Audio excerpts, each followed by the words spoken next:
जय गुरु देवाय नमः।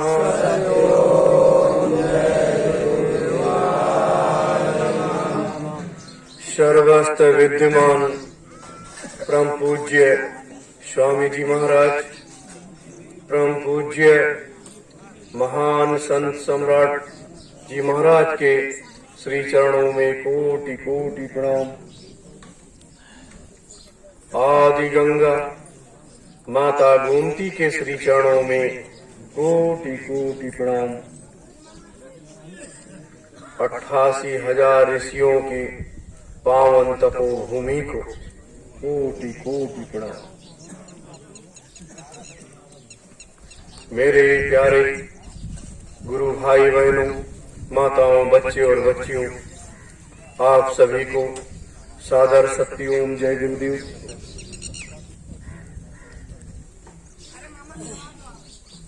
आज हम आप सब सतयुग तीर्थ की इस पावन तपोभूमि पर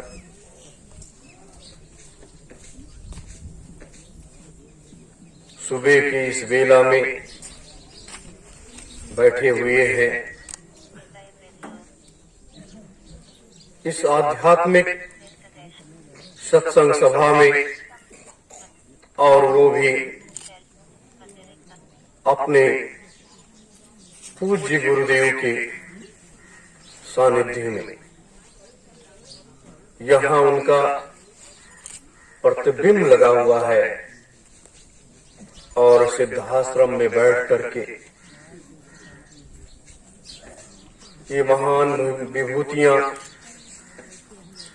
हमें आपको देखती हैं और हमारा आपका दर्शन करती हैं, और हम आप इस प्रतिबिंब में दर्शन करते हैं।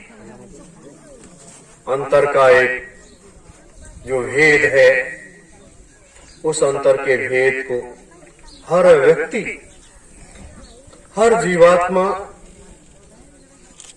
हर संभव जानने का प्रयास करती है। मेरे प्रेमीजनों, आज रक्षाबंधन। प्रत्येक वर्ष ये पर्व आता है। वैसे तो कहा जाता है विगत 200 वर्षों से एक नया इतिहास बना कि ये रक्षाबंधन भाई और बहन का एक पवित्र रिश्ते का, और बहन अपने भाई के हाथ में कलाई में एक रक्षा सूत्र बांधती है और तिलक करती है, और वो बहन अपने भाई से अपनी रक्षा का आशीर्वाद मांगती है, और भाई अपने बहन का आजीवन रक्षा करने का वचन देता है। लेकिन इससे कुछ अलग भी है, इससे कुछ अलग भी है। भाई बहन के इस पवित्र रिश्ते को मर्यादा में इसलिए बांधा गया कि बहन अपने भाई को आशीर्वाद देती है कि मेरा भाई, तेरा देखो, पीछे देखो, पीछे कौन बोल रहा है? राजेंद्र भैया निकाल के लाओ इन लोगों ने। बहन अपने भाई को आशीर्वाद देती है कि मेरा भाई हमेशा एक उच्च कोटि का एक विद्वान हो, एक उच्च कोटि का शासक प्रशासक हो, और एक उच्च कोटि का प्रजापालक हो, और एक उच्च कोटि का परिवार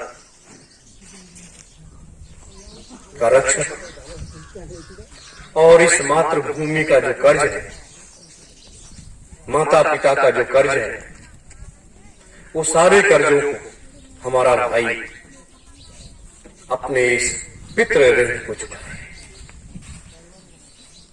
बहन ये तमाम कामनाएं करती है और वो आशीर्वाद के रूप में देती है। भाई अपने बहन को ये वचन देता है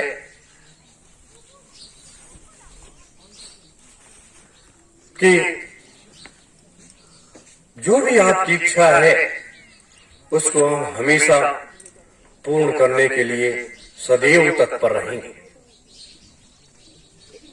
मेरे प्रेमी जनों, और इसीलिए ये हमारा संबंध जो भाई बहन का है, ये एक अटूट संबंध होता है। मात्र एक मां के गर्भ से जन्म लेने वाला व्यक्ति ही सच्चा भाई बहन नहीं होता। ये एक मृतलोक का एक शाश्वत नियम है। जैसे ये हमारी जन्म देने वाली मां है, हमारी ये पृथ्वी माता है, हमारी ये गौ माता है, हमारी ये भारत माता है, तो ये जो हमारी माताएं हैं, उसी तरीके से हमारे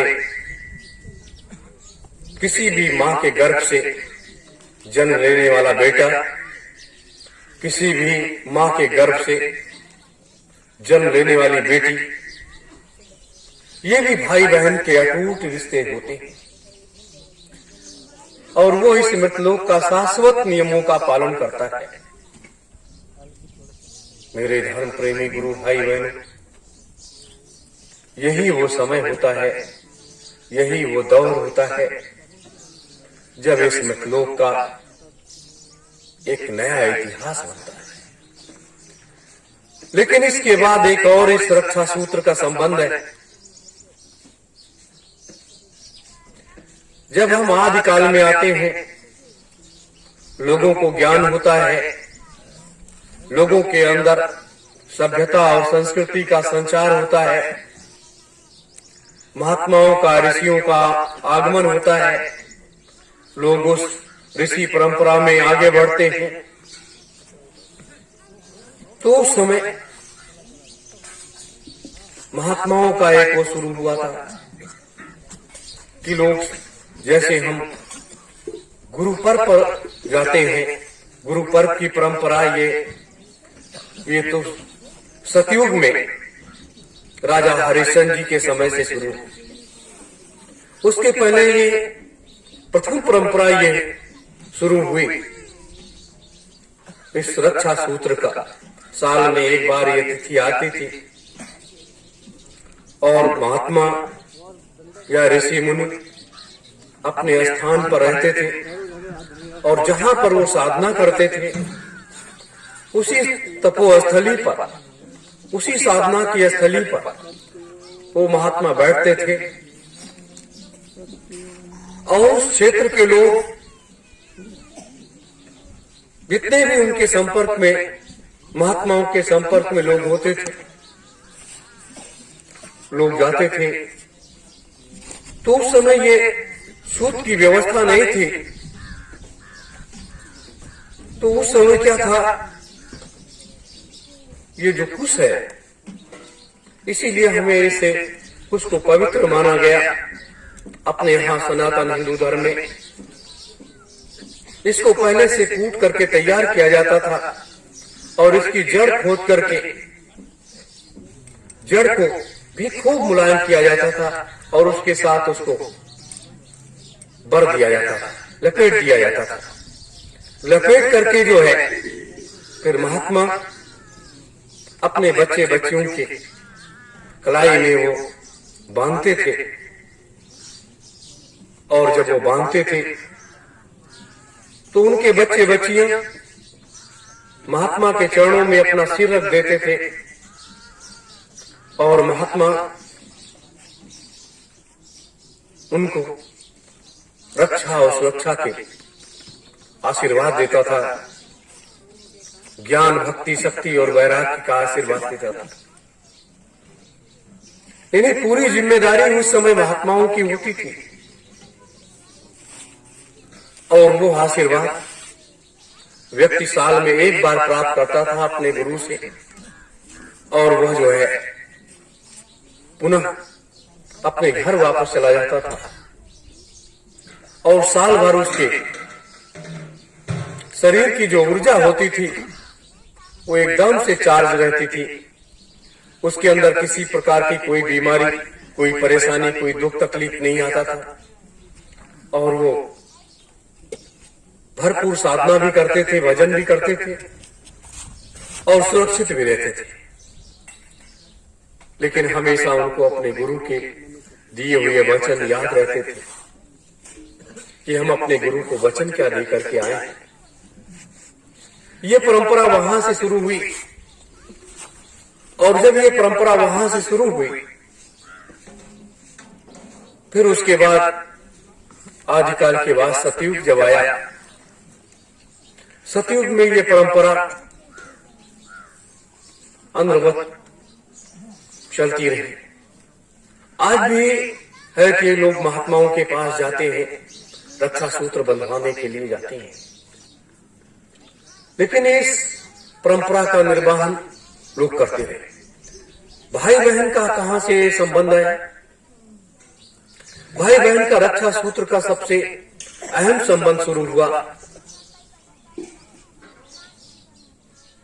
ये भी महाराजा हरिश्चंद्र के समय से शुरू। महाराजा हरिश्चंद्र जी की पत्नी, धर्मपत्नी जो थी,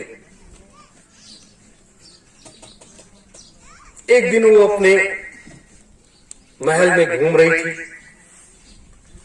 देखा क्या कि एक चिड़िया बैठी हुई है और दूसरी चिड़िया जो है वो एक घास का डंठल लाती है अपने मुख में और उसके गले में लपेट देती है। इस दृश्य को वो देखती रही और वो चिड़िया जो है वो अपना दोनों पैर उसके मस्तक पर रख देती।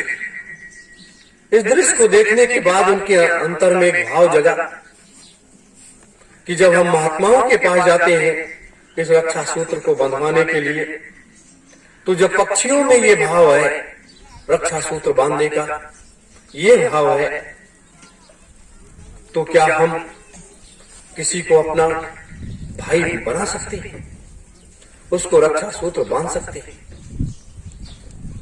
ये उनके मन में एक विचार उत्पन्न होने लगा और इस विचार को उत्पन्न होते वो चिंतन करने लगे। वो भी एक साधक थे, पतिव्रता नारी थे और उन्होंने ध्यान में वो बैठ गए और ध्यान में बैठ जाने के बाद देखा क्या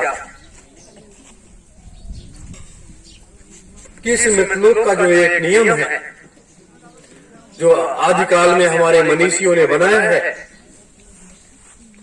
उस क्रम को हमें जारी रखते हुए हमें दूसरी परंपरा का भी शुभारंभ करना चाहिए। तो दूसरी परंपरा का शुभारंभ कैसे हो? इस मर्यादा को तोड़े कौन? ये मर्यादा कैसे बने, क्या हो? इसके बारे में जब यह व्यवस्था शुरू हुई, वो चिंतन करती रही। ब्रह्म मुहूर्त का उनके उस समय का समय था। चिंतन करने में उनको थोड़ा समय लगने लगा, लेकिन उसका वो उस प्रश्न का उत्तर नहीं पा रही थी। अपने पति देव को भी वो नहीं बता रही थी कि हमारे अंदर क्या चल रहा है। एक दिन विश्वामित्र जी का आगमन होता है इनके महल में,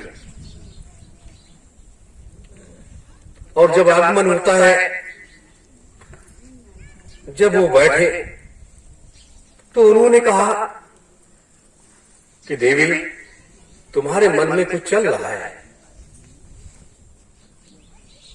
उन्होंने कहा कि मैं कई महीनों से मेरे मन में एक चिंतन चल रहा है, ऋषिवर, मैं क्या करूं? वो तो ज्ञानी पुरुष थे ही। उन्होंने कहा, देवी, जिस दृश्य को तुमने देखा है, जिस दृश्य को तुमने देखा है वो यथावत सत्य है, लेकिन हमें एक नई परंपरा का शुभारंभ करना होगा। और वो नई परंपरा क्या है? वो नई परंपरा कैसे शुरू होगी? तब ब्रह्म ऋषि विश्वामित्र जी ने कहा कि देवी, आज से तुम हमारी बहन हो और मैं तुम्हारा भाई। ये भाई बहन के पवित्र रिश्ते का शुभारंभ वहां भी हमारे मनीषियों ने शुरू किया। और ऐसे समय में ब्रह्म ऋषि विश्वामित्र ने अपने कलाई को आगे बढ़ा दिया और उस बहन ने तिलक लगा करके अपने भाई की आरती उतार करके और उनको वो रक्षा सूत्र बांध दिया। और उस दिन से ये भाई बहन का एक रिश्ते का ये, क्योंकि वो शुभ लग्न थी, एक शुभ घड़ी थी, और वहां से ये शुभारंभ हो जाता है इस परंपरा का। और उसके बाद तो हिंदू मुसलमानों का भी काफी बड़ा हो रहा है। और ये परंपरा सनातन संस्कृति की, सनातन धर्म की पूरी दुनिया में, बाद में जब तमाम धर्म बने, मुस्लिम धर्म बन गया, सिख धर्म बन गया, यहूदी धर्म बन गया, ईसाई धर्म बन गया, जैन धर्म बन गया, बौद्ध धर्म बन गया, फारसी धर्म बन गया, तमाम धर्म बन गए, तमाम पंथ बन गए, तो लोगों ने अलग अलग इस परंपरा को अलग, लेकिन सनातन हिंदू धर्म में ये परंपरा आज भी उसी मजबूती के साथ चलती है। ये कभी टूट नहीं पाई। आज भी हम लोग इस भाई बहन के पवित्र रिश्ते को निर्वाहन करते हैं और उसका बड़े धूमधाम के साथ मनाते हैं। पूरी दुनिया में जहां भी सनातन हिंदू धर्म के लोग हैं, आने वाले लोग हैं, ऐसा ऐसा दौर आया है इस देश में, कहीं भी तमाम मुसीबतें परेशानियां आई हैं। एक बहन ने अपने भाई को अगर उसके कलाई में बांधने को कुछ न मिला तो उसने अपने पल्लू को ही फाड़ करके बहन के भाई के हाथ में वो कलाई बांध दिया और वो वचन ले लिया। तो आज ये हम आप सब इस सतयुग तीर्थ की इस पावन धारा पर बैठे हुए हैं और इस ऋषि परंपरा का निर्वाहन करते हुए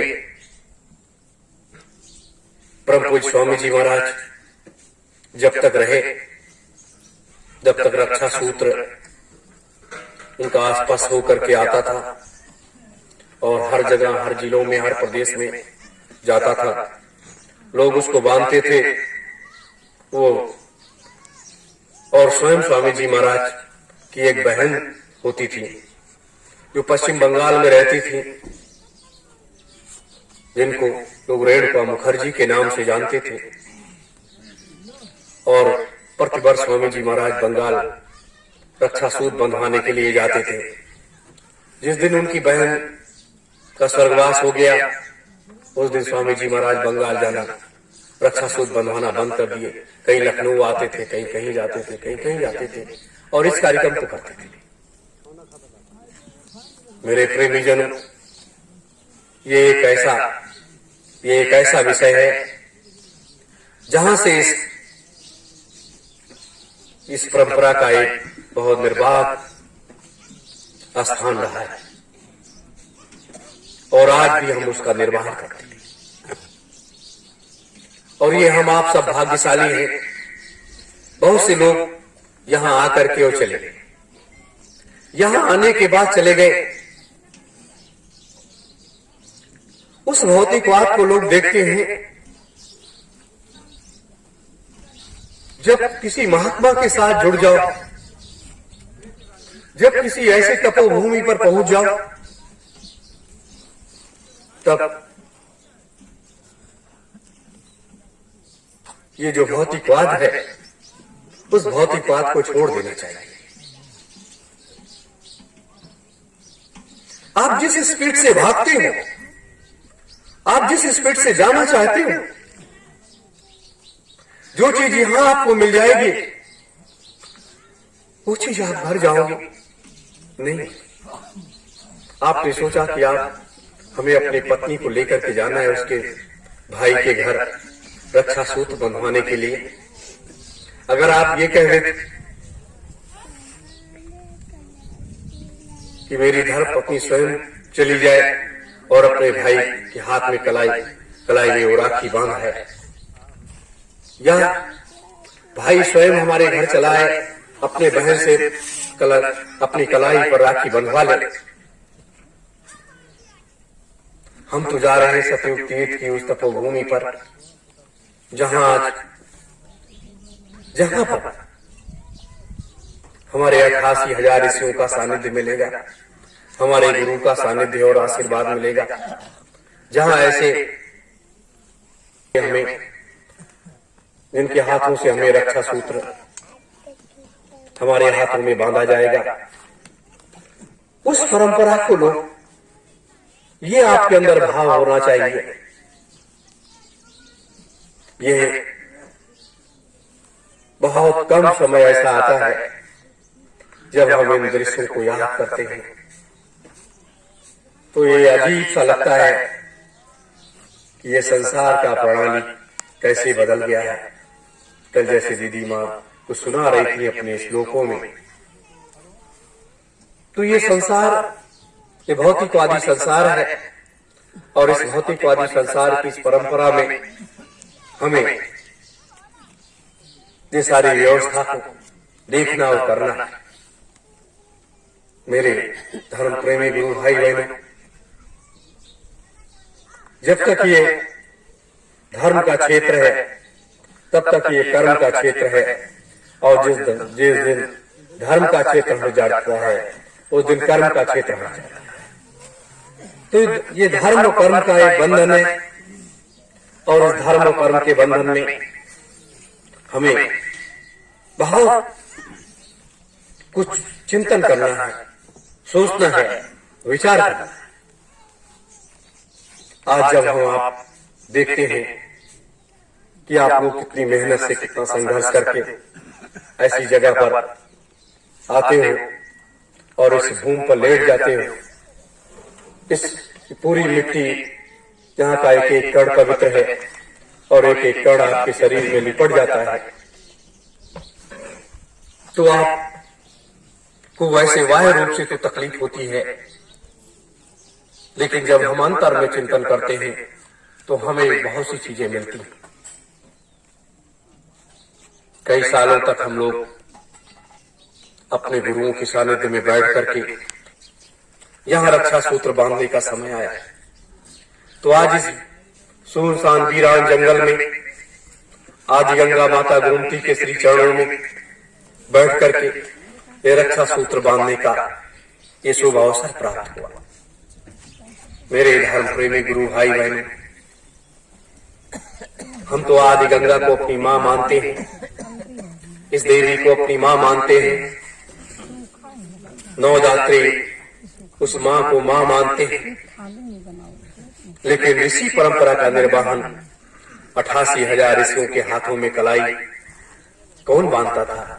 साल में जब एक पर्व आता था तो 9 देवियां इनको पुत्रोत प्रेम करती थीं अपने पुत्र के तरीके से उनका लालन पालन करती थी, तो वो देवियां अपने पुत्र को उनके हाथों में वो रक्षा सूत्र, वो कलाई बांध देती थी और उनका तिलक करती थी। तो ये शक्तियों का एक अपार भंडार है।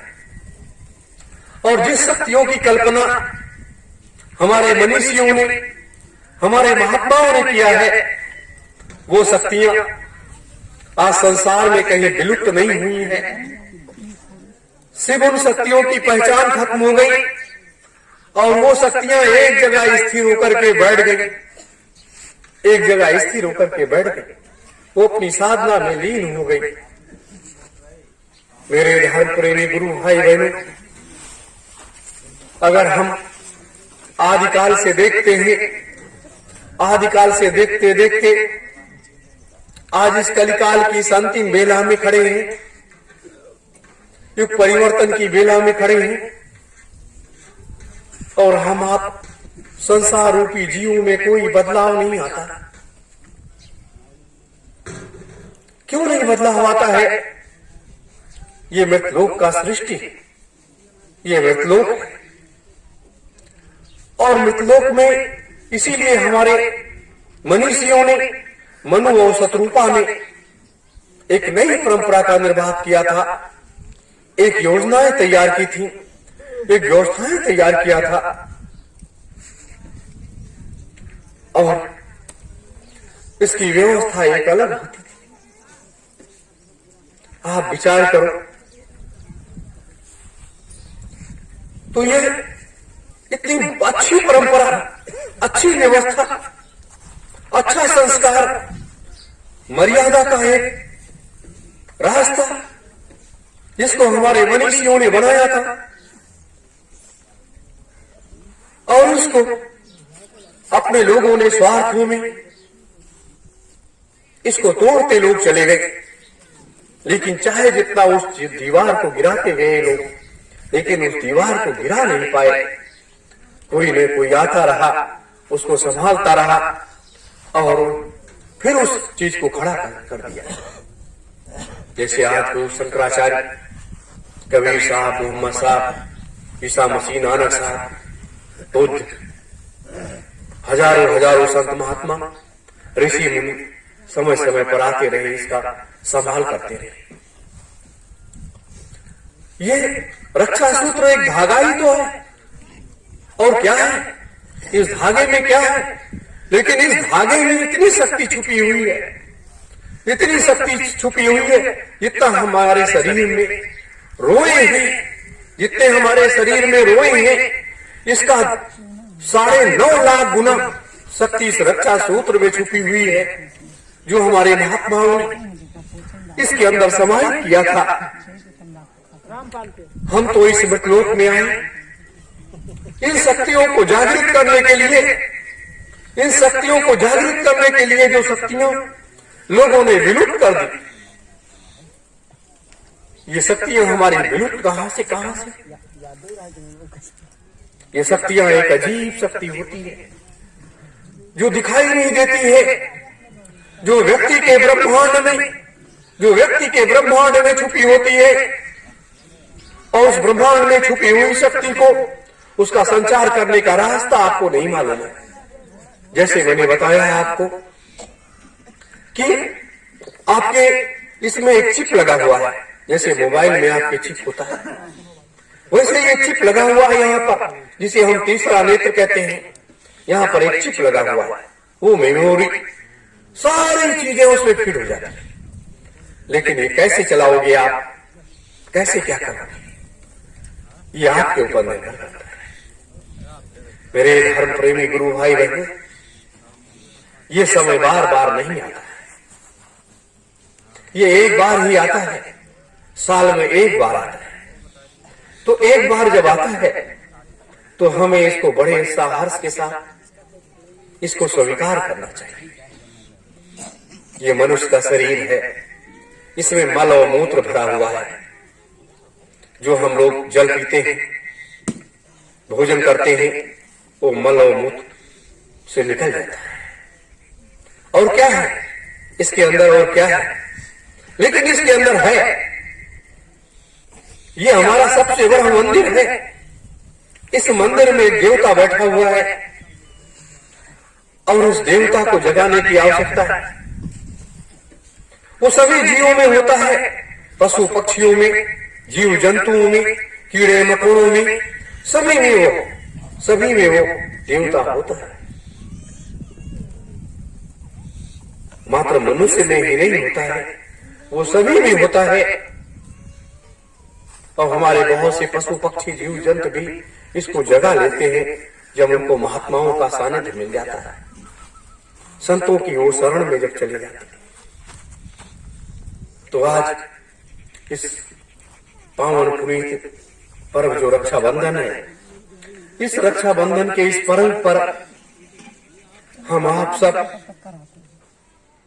सब बड़े कृतज्ञ हैं कि आप लोग इस धारा पर बैठे। मुझे दुख है कि आपका तीसरा नेत्र नहीं खुला हुआ है। आप देख नहीं सकते हो, आप सिर्फ इन नेत्रों से देख सकते हो जो युवा रूपी संसार को देखने के लिए मिला है हमें।